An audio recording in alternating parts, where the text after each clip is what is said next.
In the Belmont-Redwood Shores School District, or BRSSD, many students receive a quality experience in music education that allows them to thrive. That, at least, is the case at Ralston Middle School. There have been concerns in the community, however, about the adequacy of music programs at Carlmont feeder schools such as Nesbit and Sandpiper. I'm super proud of these Ralston students. In particular, because they're moving on, I want to mention the 8th graders. Several of them have made it into the advanced groups at Carlmont, including one who made it into choir and the jazz band. And it's just very satisfying for me to see their progress. You know, they started here in 6th grade, and it's amazing what they're doing. And I look forward to seeing them at Carlmont performing and perhaps beyond. A lot of them will go on to play in college, and who knows, professionally. One of the things I love about Carlmont is our music program. It's a huge success. It's a huge draw. Carlmont is a very big school, and I always appreciate programs at Carlmont that help make the big school seem smaller, and music is one of the ways of doing that. And I want our students to have that additional exposure to help them be more well-rounded in their interests and what they're going to pursue, maybe even on a lifelong level. The majority of students in our music program do come out of Ralston Middle School. Smaller numbers matriculate into our music program from Sandpiper or from Nesbit because those schools don't have as robust a music formation program as Ralston does.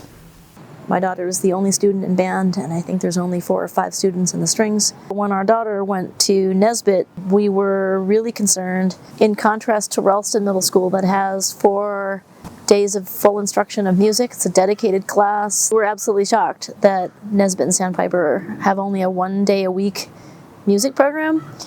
And it's not even a program. It's a pull-out class where the students have to choose to leave PE.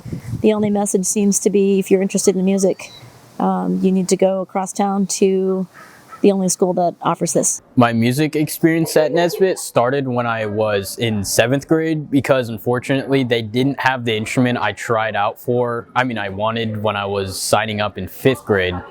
And even then, the instruments provided weren't really adequate enough because obviously the music program was very underfunded. I started off at Carlmont very worried about my music. I could not play the notes correctly. If I even knew how to play them.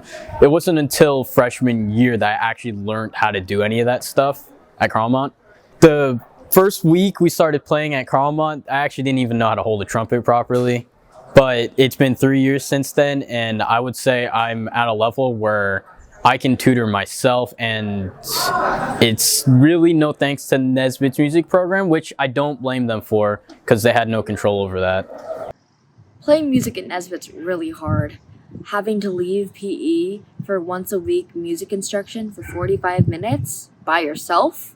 I've never played with anybody, never played in a concert, and I've never gone on any fun field trips to celebrate accomplishments in music.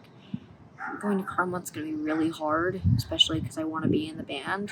So besides seeing the disparity between schools, I think what's even more frustrating is that there doesn't seem to be any interest in rectifying the situation. There was not only funding available with Prop 28 funds, tremendous community support, and at the board meeting in March, I think we had over a dozen speakers that were speaking in favor of assisting the smaller middle school education, music education. Again, the tremendous opportunities here at Carlmont and the fact that kids in the smaller middle schools just don't have access to the proper training. It's very discouraging for students who don't have that training and very intimidating to join up with students who have been getting proper education elsewhere. Reporting for Scott Center News, this is Isabella Zarzar.